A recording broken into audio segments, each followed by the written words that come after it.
Welcome back, guys. So today we're gonna make some moi with my leftover stew. I started off with 2 cups of beans flour. This was like a lukewarm water. I had about 500 ml for my 2 cups of flour.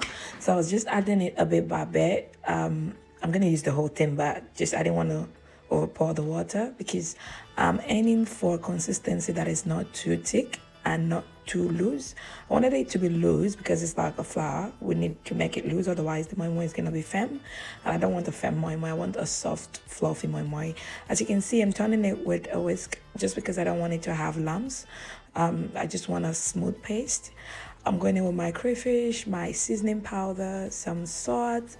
I know the stew is tasty, but for this more moist, you have to add some more extra seasoning.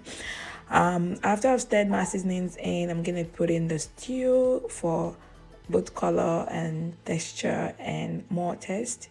I'll stir in the stew until I get my desired color. So after I stirred in the first part, I realized that it wasn't as colorful as I would have wanted it. I added a little bit more stew.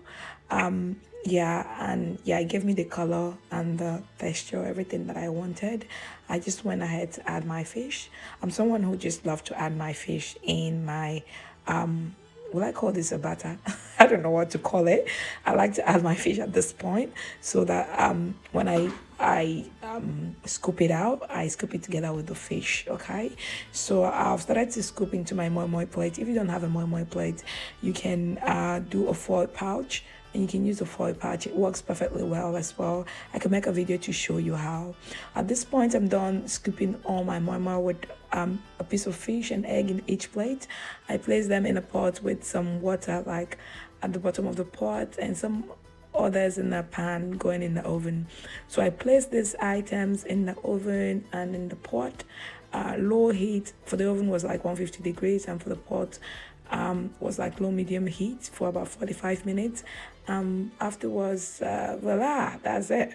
It was just perfect. You couldn't even tell the one that was made in the oven and the ones that was made in the pot. They were literally the same thing, very soft and yummy. So moist. Let me know if you're gonna try this recipe and tell me how you go in the comment section. I'll see you in my next video. Until then, bye.